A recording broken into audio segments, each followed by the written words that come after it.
This is We the Sales Engineers Podcast, show 107. Welcome to We the SEs Podcast, the show for sales engineers by sales engineers with your host, Ramsey Majaba.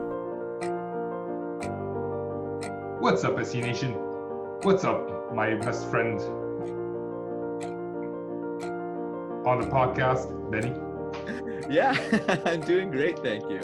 I'm happy I've moved up the ranks to claw up to that spot. Beautiful day. It's sunny out. It's Friday, and it's still quarantine. So I don't know. Could be worse. I tell my son, you're my favorite. You're my favorite Castiel. Right? There aren't that many. Castiel. His name is Castiel. We call him Castle. Cool. Yeah. So you're my favorite Castle. He's like, I'm your only Castle. I'm like, yeah. They're not mutually exclusive. So you're my favorite. You're my best friend on the podcast. Thanks, man. I appreciate that. I'll take it. I don't care. Yeah, I know. You'll take any compliment. It's true. All right, we have an amazing show today where we're going to talk about the importance of discovery because we can't talk about that enough, right? I agree. Yeah, no, it's also really cool to be able to see, especially in this show, how somebody, well, it's a few things actually.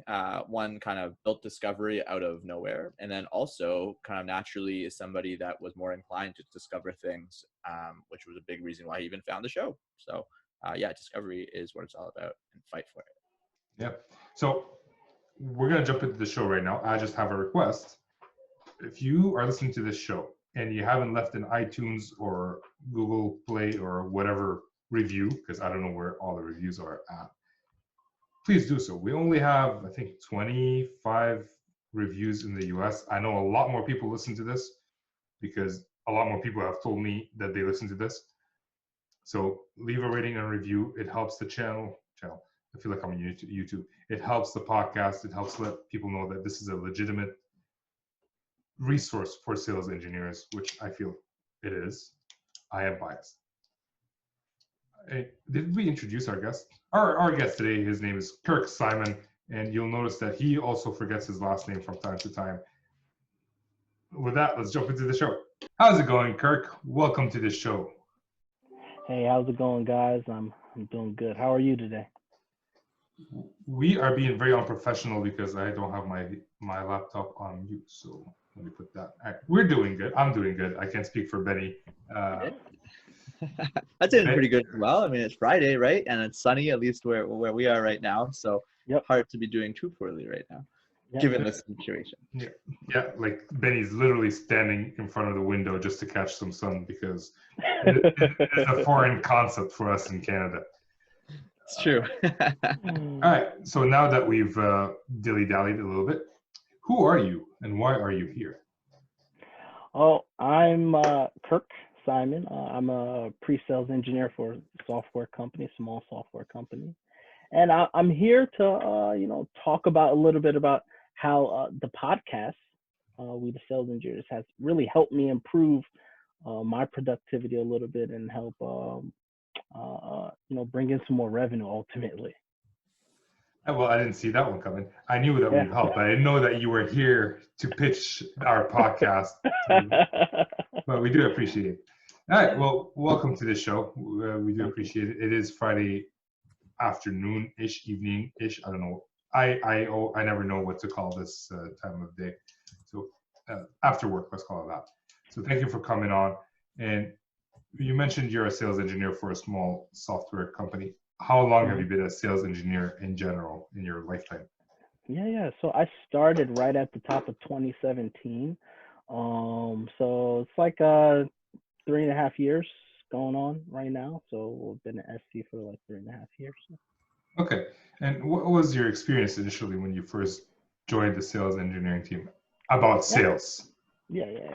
Well, what was my experience with sales? Yeah, like did you work in any sales capacity in the past, or were you an engineer before you joined? And how did you get that role? Yeah. So honestly, it just happenstance. I mean, I was like a systems engineer before. I was a network engineer, then a Windows sysadmin for like the stock exchange, and I just got the most random call one day, literally just the most random call. Some guy talking about, hey, technical consultant, get to learn new tech. And I'm like, sure, why not? And I just kind of fell into like the SE role. So, But I found that it was like a perfect fit for me because I love technology. But more importantly, I really like interaction with people. Like we talked a little bit about that, and yeah. I felt like being an SC was like the best of both worlds. I get to talk to people, get to learn new tech, and I fell in love with it like immediately. Was it a headhunter that came after you, or a recruiter from the specific company you're working for? Oh, no, it was a headhunter. Okay. To be honest, it's all a blur. It's just the most random call. You just entertain these guys from time to time, and then I was just like, oh wow, okay, sounds interesting, and literally just like divine timing. So was that the first time sorry, maybe I mentioned this at the beginning and I missed it. Was that the first time that you'd ever heard of like kind of this concept of being that intermediary between the two, or kind of that sales Yeah. engineering role? Yeah, that was like the first time that was like my complete introduction into like sales engineering, and I was just like, wow, this exists. And I was like, and I felt like it was just really where I needed to be, so I just really pursued that, and it worked out so far. That's awesome. Welcome to the brotherhood. So Yes. I'm trying to get all my friends. I'm like, Emily, don't do that anymore. Come on. It's funny. I have this conversation with all of my engineering friends who enjoy talking to people. There are some engineers, that they should focus on being behind the computer, designing stuff. Like they're too smart not to do that. But there are some SEs or some SE potential people. I'm not even speaking English anymore. It's the end of Friday. Yeah. So yeah, there are some folks that you kind of advise them that they should take on to this role. So you join in. It's a small company. How many other SEs were around you at the time when you joined, or are you remote? Yeah. So I didn't start off remote, right? So I was honestly going into the office. It was literally just one guy in our region who trained me up, and he became like a really good friend of mine. But so we got like two SE teams, the West Coast and the East Coast, and it was just two of us on the East Coast, three of us. There's one guy in Boston who I've never met, but there's another team on the West Coast, so it was like maybe like 5 or 6 across the company. Okay, so what are some of the struggles that you faced when you first got into that role? Well, number one, the technology that we like specialized in, that was new to me. So like, we really specialized in monitoring like the digital workspace, so like remote access technologies and things like that. So like that was brand new to me. So I had to learn from the ground up, and I just felt lucky that they're willing to work with me on that, right? So, so that was the first struggle, and then obviously learning like the space that we're in, right? So I was like, monitoring what, right? So and so that was the second struggle. But after that, after I got past like the learning and like the technical aspect of it, honestly, the people portion of it was really easy for me. Okay. So for me, I feel like a lot of guys that I've talked to who are SCs, they kind of struggle more so with like the people aspect, moving the process along. For me, it was the exact opposite. It's like, if I can learn the tech, then I'm good, because I feel like I could kind of connect with any engineer on the other side. Yeah, a lot of your career has kind of been on the technical side of things. Like, how did that kind of end up? You could normally, like, I don't want to profile anybody or anything, but like typically you see the opposite, where those that kind of gravitate towards the more technical aren't necessarily as comfortable. Yeah. No, the headhunter, I think he was, now that I think about it, he didn't really tell me like any specific tech. He was like, your background's great, system administration, enterprise architecture, that's great. I think you got a good profile, and you just like kind of put me in front of the company, right? Yeah. So, and it's that's why I say it was like kind of like divine timing. They just kind of liked my background, but there was just like one piece I was missing, and and they were willing to take a shot with me. This is. Go ahead, Benny. Oh, sorry, but I guess even before that though, right? So like, Yeah. because you've like even being like overworking over at help desk. Sorry, I'm just creeping your LinkedIn right now, and like then being an IT analyst, and then a network administrator, then a systems admin, and then eventually like solutions architect, SE. Like I would say even leading up to this beforehand, you've always kind of had a little bit of a slant on the technical side, already being like really good on the personable side of things as well. And so I'm just wondering like that. Like, did you always kind of find it like maybe unnatural or different, perhaps, kind of being so maybe extroverted in these very technical roles, or did you find that they were kind of perfect fits for you throughout? It's just kind of interesting to see that. Yeah, absolutely. I think like it's funny because like even though like when I was on the help desk, I would like run to everyone's desk and help them, right? So I made friends with everyone. So I kind of made it into a people thing. I tried my best to like interact with folks. I think like there was like one position I had with the stock exchange, and I was like literally in like the data center, and it was kind of sad for me. I was like starving to like talk to people and like kind of learn. But outside of that, I've really like kind of turned every position into like just talking to people and getting to know folks and making it how should we say, like social. That's awesome. I love it. Make it your own. That's dope. Yeah, like successful people in general tend to make of any position what they want of it, right? If they're not controlled by like the constraints that other people put on them. You enjoy talking to people. You're an engineer who's working on technical stuff, but you can still be social about it. Absolutely. Whereas other people might not want to be social about it, and that's their right. You can do whatever you want. So you can make of whatever position you're in, whatever you want of it. And I wanted to ask you, generally speaking, companies who are hiring an SE either want someone with an SE background or someone with a technical background. So I am amazed that you were able to get the role without an SE background and with a different technical background than what they're selling. So good job, man. I tell you, that's why I say it was just literally like divinity there. Yeah. I was like, all right, cool. My hat off to you. So good job with that. From a technical perspective, we don't talk about technology a lot on this podcast, but I am interested in what was the way you learned best? Like, did you have somebody come and sit with you while you learned? Did they give you equipment and you tried to break them? How was your learning process in order to become successful as a sales engineer? Yeah, I think no one really held my hand. Like they gave me like bits and pieces. Like, hey, here's this documentation, right? Yeah. So and I'm not much of a a textbook guy where I'm just gonna read docs, front to back. So for me, I kind of like to get my hands dirty. I'm really big on like just reading guides, like step-by-step guides. So I kind of get it from a perspective of how to build, the tech out and things like that. So I guess like a combo of like getting my hands dirty and just like tutorials and things like that. Okay, nice. Go ahead, Ben. So it was one of the things that you mentioned at the very beginning was the idea of kind of searching for different resources to kind of get comfortable in the role and whatnot, and that kind of in alignment with this, or maybe also in addition to this idea that you already naturally want to read on your own and kind of learn things by yourself.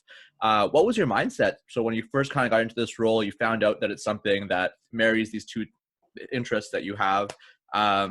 What were your initial feelings? Were you apprehensive about not knowing things? Did you just right away get into a workflow to try to fill that gap of an understanding? Just what was going on in your head throughout all that? I think it's natural to be like nervous because especially when you know that you're supposed to ultimately go in front of a customer and pitch them, about their tech, about how you can help them with their technology. So I think that's like really nerve wracking. So you're like, I want to be as best prepared as possible. And I think like ultimately I had to personally get to a point where I kind of didn't care what people thought about me, because I kind of find that initially at the beginning, I kind of felt like, what if people think I'm like dumb or not smart enough that was something I struggled with. But then I got to a point where I was like, I know my technology, our software, good enough that no one else knows it like I do. So if I can come from a standpoint, just position our product in the right light, it doesn't matter, right? I just need to connect with the prospect and, to touch on their needs and whatnot. And that's where like discovery like kind of changed everything for me, right? Instead of trying to pitch the product and trying to puzzle piece it during the demo. No, for sure. Yeah, I love that idea of just like your product more than anyone else. That's such an important thing, because I had to go through the same thing. So how did the discovery change it for you? Can we dig a little bit deeper on that? Yeah, sure. I think like when I first started, I used to get discovery calls all the time, actually, right? They were like, hey, this is a new guy. We got to get him discovery. We got to prepare him for the demos. And it kind of, after a while, after I got good and I started like helping people close deals, discoveries just kind of stopped. They're just like, hey, Kirk, here's a demo. Let's go do it. And then I started feeling like I wasn't delivering the way I wanted to. I didn't feel like my demos were having the effect that I wanted with the prospect, or even though I felt like we could have done better. So I just started talking to my sales guys consistently. Hey, maybe if we could get 5-10 minutes with the prospect, the day before, a few days before the demo, it'll help me figure out, what they're looking for. And I just had to just keep asking, basically. I kept telling my sales guys, hey, let's do it. And eventually I started getting discoveries, and that was really helping my demos, honestly. Okay. Why did it stop? Like, you went from being part of the discovery to not being part of it, to having to fight to get back in. Do you have any idea why it stopped? Well, I know why it stopped. I think we're just understaffed. I'm the only SE for like 3 guys, and they're like, Kirk, you just gotta get it done, right? So it just wasn't enough time, I think. But I kind of like fought for those minutes. And plus, I think like we kind of work with the same technology over and over again. So I guess people kind of thought, well, if it's XYZ technology, do we really need a demo? We kind of know how the product can help a customer from that standpoint. Okay. You mentioned something interesting, or something we talk about a lot on the show, is how the benefits, I guess, of a lot of things, like the benefits of discovery and all these different things. What did you find, I guess, in that time where you were pretty much off discovery and you had to fight to get it back? What was it that you were seeing that was happening when you weren't maybe having the proper discovery take place? Yeah, I think well, some of the things that I noticed was like when I would try and like do a discovery before I got into the demonstration, and the prospect was, it felt like I was forcing it. It didn't feel smooth. It was like the prospect's like, I answered this question. I'm like, to who? Like I didn't get this information, right? So it was really interesting, because I just didn't feel like there was that synergy that, when you get in a flow of a demo. I wasn't getting that flow. That flow wasn't happening, and I just felt like I was just showing screens and hoping that my presentation would sell, instead of finding their needs and selling to their needs, right? Right. No, totally. I love that, the analogy, just the flow. Like, yeah, when you just kind of are there saying one thing to another, and then like every click is like, well, that was, thank God that's over. Let's move to the next thing, right? Like, Exactly. Yeah, that flow is a good place to get to. But yeah, no, I love how you then wanted to then do something to change that, and you did. Yeah. So you're one SE covering 3 sales guys. Yeah. Just to clarify, you mentioned that they thought there's no need for a demo, or there's no need for a discovery call. No need for a discovery. Right? So they weren't even doing a discovery, or no. So I'll tell you like the flow. Like, so we got like an inside sales who BDR, they set it up. And then kind of just show up on the demo. That's kind of what was happening, instead of like inside sales setting up calls, and then meet the prospect, kind of the discovery, like get to know them a little bit, and then demo. That middle step was just completely missing for a little while. Okay. Yeah, Right. listen, we had a lot of conversations about this. I was like, hey guys, we had a lot of conversations about this.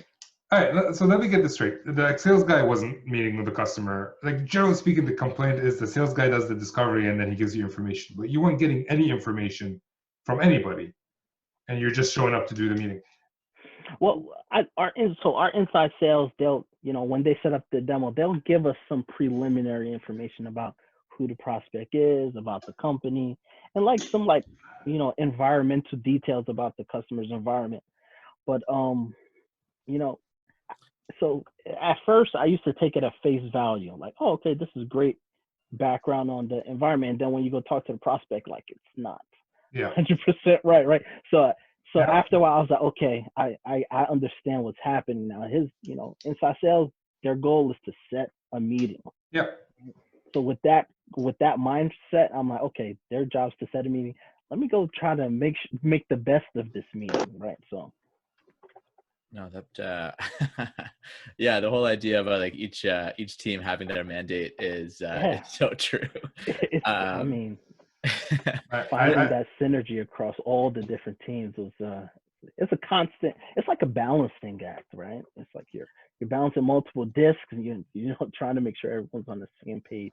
Mm-hmm. I think that's one of the most challenging things too for a lot of sales leadership. And I think that's why a lot of companies, I think, have the challenge of understanding how sales engineering fits and how something even as simple as discovery maybe fits in the overall process. Because I think that a lot of them, confirmation bias is a thing. Like, everybody comes in with their own biases to things, and a lot of the VP of sales that you'll see out there, and I'm speculating, what do I know actually, but just in my experience, they're typically not coming from sales engineering. They're coming from being account reps or other things like that. And so, what is a sales engineer in their eyes? I mean, it could just be the person that just shows off the product and that's it, and maybe sets something up beforehand. But, and while that is true in some respects, it's such a small fraction of what's required. And then beyond that, the actual setting things up to reflect prospect nuances and all is so important, and you need to know that information to kind of deliver your product best. So hopefully, I think there is now a wave, and obviously you're a big part of that, and having more people just recognize that, and that's a really good thing. Absolutely, it's funny. Chris White, and I don't know if you know Chris White. He's been on the podcast before. He owns a consulting business for sales engineers. We were just talking about creating a webinar that talks about the perfect sales process, where the accounts and the account managers and the SEs work together to solve a problem versus each one like being in a different silo. Because in the end, we're a part of the same team. But I like the fact that you guys were part of the same team and not attending a discovery call, which is total opposite of what I'm used to. But and I just came up with a title for this episode. It's called Fighting for the Discovery Call. Yeah, man. The question was, you had to fight for it, but why was there such resistance, or why do you feel like there was such resistance against it? I just think I really don't know. I think like that. I try to think of it from like the sales rep perspective, and they had, think about the prospect just spoke to an inside sales rep, and they kind of feel like they gave that person all the information they needed, and now the sales rep's calling them with the SE. Like, hey, can we have 5-10 minutes? And and what I found out is that, there's just that apprehension. It's like, there's too many contacts with the prospect, right? We don't want to inundate them with questions. So I just had to, I just kept asking, like, hey, but we could do a slam dunk demo. We could do some good if we like get to talk to them. And then eventually we, guys started calling me during my lunch hour, of course, saying, hey, got 5 minutes to call the prospect, and I'm like, sure, why not? And so, what do you think changed their mind? Is it the fact that you promised them a slam dunk demo? Well, I just kept telling them, hey, I think we could do a better job. I think this was like over, like, just like there's weeks where if we had 10-15 demos in the week, after every demo, I'm like, hey, if we had a discovery, I think I could have hit on this a lot better. because during the demo, there, a prospect will just start telling you more and more info, but you have an allotted time frame with a prospect, and you just can't hit on everything. So it's like, I hate ending a demo saying, "Hey, we got so much more to show you. If we had X amount of time, I could hit on that for you, right?" So, and a lot of times, that, like Chris, like you mentioned, Chris, he says like that demo is like your first impression, right? That's like it, right? And if you don't deliver during that first time that you're meeting with the prospect, it's kind of like a lost opportunity. You hope that you made a good enough impression that they're going to talk to you again. Absolutely. And I wonder too, like, I don't know, for the pushback that comes back on any request for discovery, like, I mean, the people that you're asking, or rather the people that you're selling to, or the people that you're getting this discovery from, I suppose, or the prospect you're speaking to that you're getting this information from, they're even more incentivized to provide to you a lot of information to run a successful discovery. Because in the end, typically, especially in the discovery side of things, I mean, these are the champions of their own organization for what you're looking to sell, right? So like the more information they could give you to then make yourself sound better, and how you could help these people be better, makes this other person look better. And so, yeah, the benefits of discovery are just so many. Yeah, I agree wholeheartedly on that. And it's all about the way you present it. It's not, "Hey, Mr. Customer, I know I'm calling you again. I just want some information." It's no, "Hey, Mr. Customer, we're trying to gather information so we can show you exactly how it solves your problem, not somebody else's." And that makes a big difference. I love that you used bad demos to prove a point to the salesperson to start doing. Because I've told the story before. My colleague, he used to do like 10 demos a week. Some of them were not discovered properly. Some of them were not qualified properly. And in the end, he asked his sales guy, "Hey man, is our goal to do more demos, or is our goal to close more deals?" Exactly. And you mentioned at the start of the show that you wanted to talk about how this podcast kind of helped you close more deals. What's the difference in the, I guess, deal close ratio or demo to deal close that have you seen, if there is a number, or like just, I guess, like right now, I don't, the ratios, I don't even know. I think like right now, ever since we started getting more discovery calls, I can tell you right now, I think right now is just like an unprecedented time, because I feel like everything we touch is closing right now. So I can't count this time. Okay. But the moment we started getting more discoveries, like instead, I've been going to less POCs.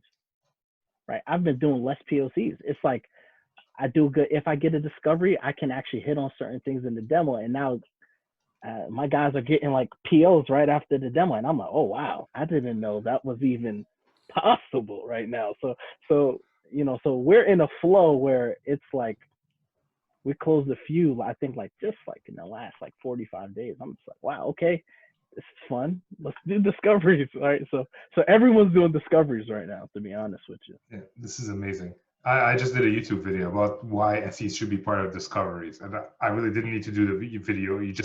I just had to have you on the podcast to prove it. This is amazing. This is awesome. Absolutely. I like when I started watching the podcast, guys, I mean, you guys were talking about discovery, and I'm like, yeah, that's exactly right. You guys were talking about how important it was, and I was like, you know what, I got to fight for this a little more. And the results have just been mind blowing, to be honest with you, right? Like it's like I told you, like right now, I just feel like everything we touch is just going over the top right now. It's either that or really quick POCs. Before, our POCs used to take anywhere from 6 to 8 weeks. Right now, we're finishing POCs like in 2 weeks, and then and presenting to management. So it's like it just speeds up everything, because I feel like when you do a good demo, everyone's like, oh wow, okay, that's everything we need. So should we either move forward, or is part of our process to prove it out? And then proving it out is actually really simple.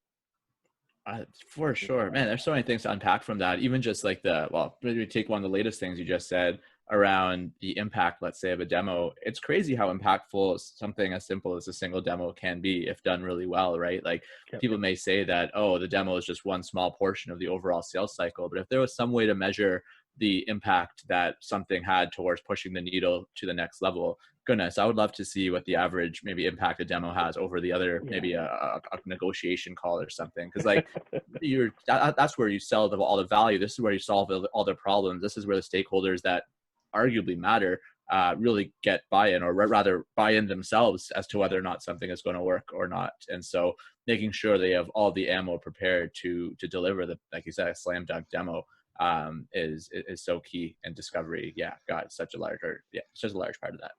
Absolutely, yeah.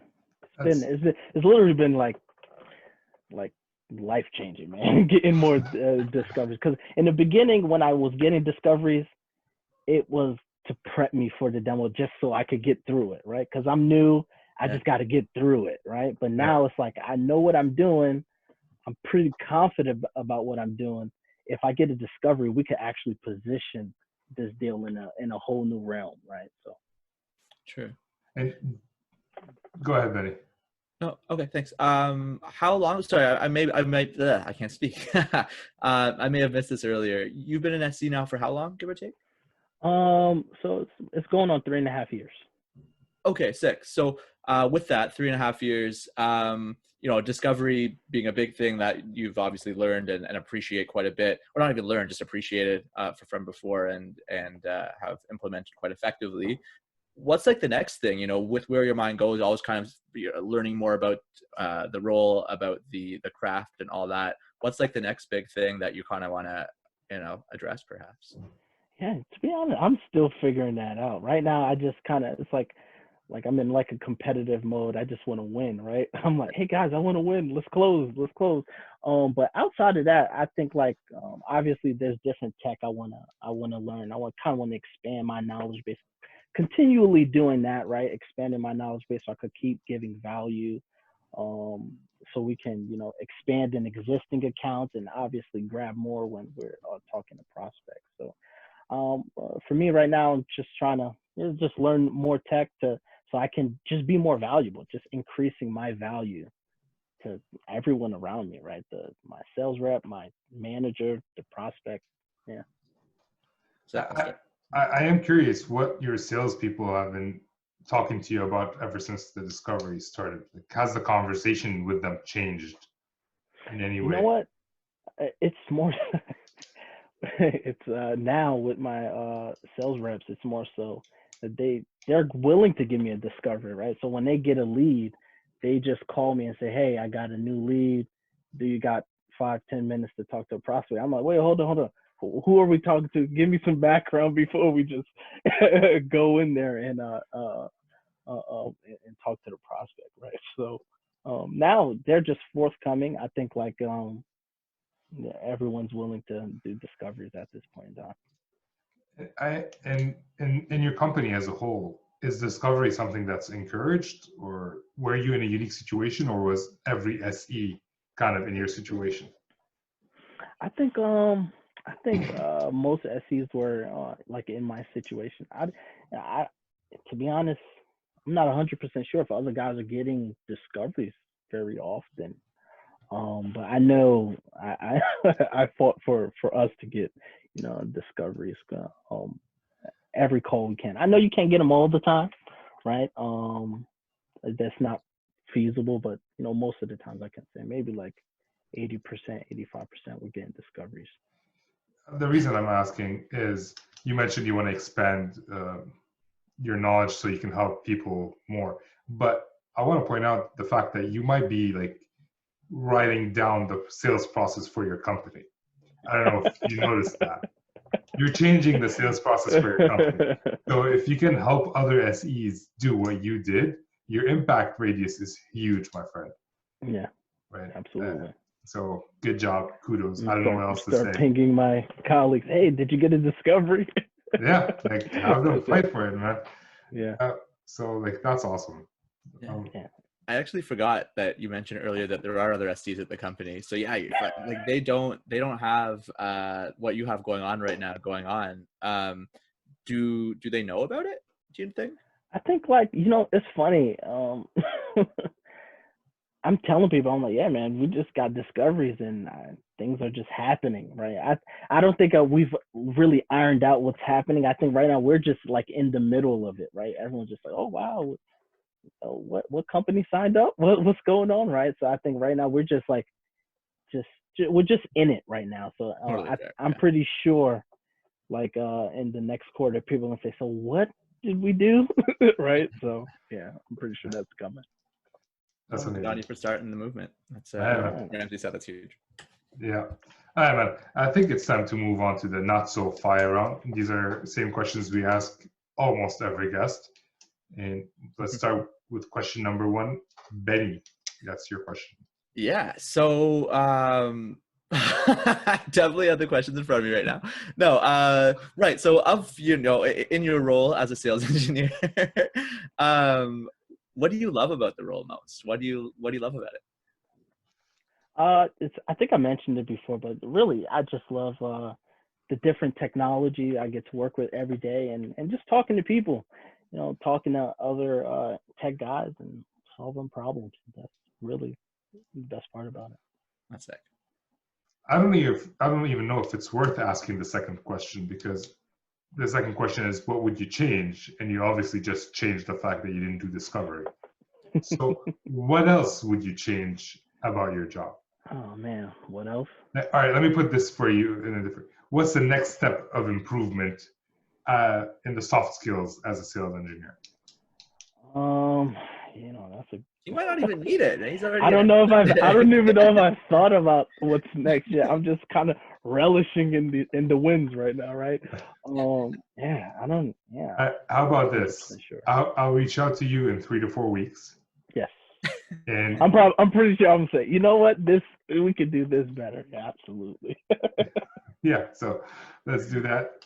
And and Benny, do you have the questions? I do you have the document that is shared with you that has all the questions? Actually, you didn't share it with me. I did share it with you. I did. It says here, shared with one person, Benny Kanungo. Don't mess with me. I don't have it, man. I can share my screen right now and it will show. I can show you mine too. But fair enough. That's really odd that it didn't. That I don't have it. But regardless, doesn't matter. Do you remember the question? So, any books, tools, or resources that you may recommend? Maybe obviously, I guess you mentioned one already, but yeah. So one book I think that's really I don't even know how I came across it, but it's called Skills with People. I think that really shaped like just how I talk to people, how I even view conversation with individuals, and I think I use that every single day in my job, right? It's by Les Giblin, like a 20-page book. Cool. All right. Nice. Yeah. All right, final question, which I'm going to read from the prompt in front of me because I have the questions there. What separates great SEs from the not so great ones? I would say there has to great SEs from the not so great SEs. I don't know.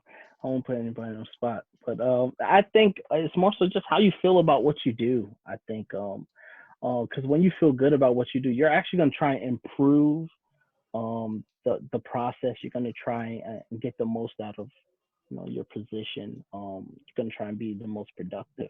I really just think it's like just how you feel about it, because if you feel good about it, you're going to do better. If you don't, not so much.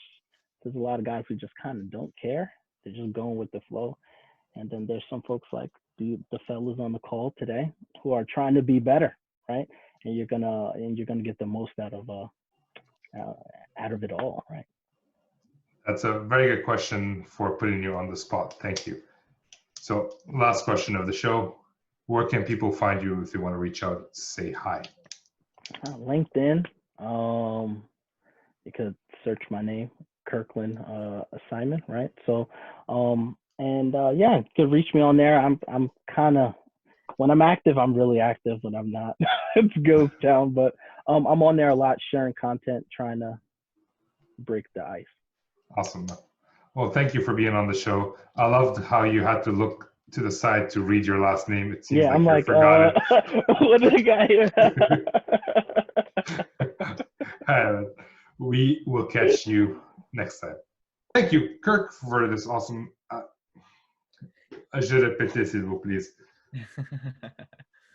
All right, we're done with Kirk. Usually I ask you how you feel about it, but I feel like that's a very general question. So what did you think about it?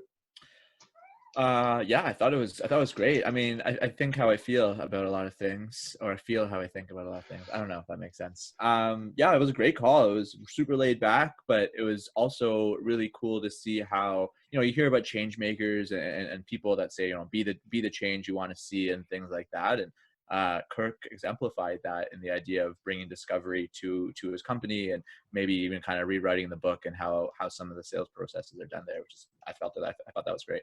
Yeah, and he didn't get into fights doing it. He didn't get mad at anybody doing it. He did what he had to change the environment, which is amazing. Most people get into fights, but sometimes all it needs is a little tweak, right? Just asking for something can make a big difference. So I really enjoyed. I really enjoyed the fact that he did that, and the fact that he's giving us credit. Doesn't hurt. I think you should take some of the credit there. I mean, that's how I came to find out about this, was by not knowing what sales engineering was all about, and then found the community, found the resources, found what you've done, and then obviously have learned quite a bit from that and from all my experiences since. So kudos to you, man, for getting this together. And I think a lot of the people that come across the podcast might be in that same situation of trying to figure out, what is sales engineering? How do I set this up? Like, well, what do I do? What's it all about? And it was really cool to see that, that Kirk came the same way. It's great to see so many people driven to want to learn and fill that gap in understanding. And then from there, with all this learning that you're doing, something that Kirk mentioned as well, which is great, is that be confident in what you know, because you likely know most about either the product you're selling or the service you're selling than probably anybody else in the room, certainly the prospect you're speaking to. And so, yeah, kudos for being one of those people that seek new learning opportunities to fill those gaps in understanding, and know how valuable that is, because it's very. Yeah, and he also wants to learn more, right? In order to increase his impact, which he talked about towards the end. Great SEs want to get better, want to learn, and that's great. And I feel like another podcast that we should come up with that will also have a huge impact on people's lives right now would be to teach them how to cut hair. It's needed. Almost everybody's talking about it, but yeah, no, like this conversation with Kirk was awesome and a little bit ego boosting for me, at least. So yeah, thanks, Kirk, for coming on. And anything else to add before we go? Nope. I hope everyone's doing well and staying safe out there, staying sane as well. I don't know. It's been a while, and it's going to be a little while longer. So, figure out, just like how Kirk said that he had to, figure some things out to change the situation. I guess within the context of staying at home, try to do better. If you're not go to Costco. Yeah, with a mask and gloves. Yeah, I did that today. Anyways, do you want to take us out today? Sure. Yeah, absolutely. Thanks so much for listening, everybody. Join the forums, take part in the coffee breaks, just keep up on what's going on LinkedIn. A lot of content to take in. We all know we have the time to take it in now too. So, until we chat again, this is Binny and Ramsey signing off. What show are we? Show 107. This, you just interrupted me.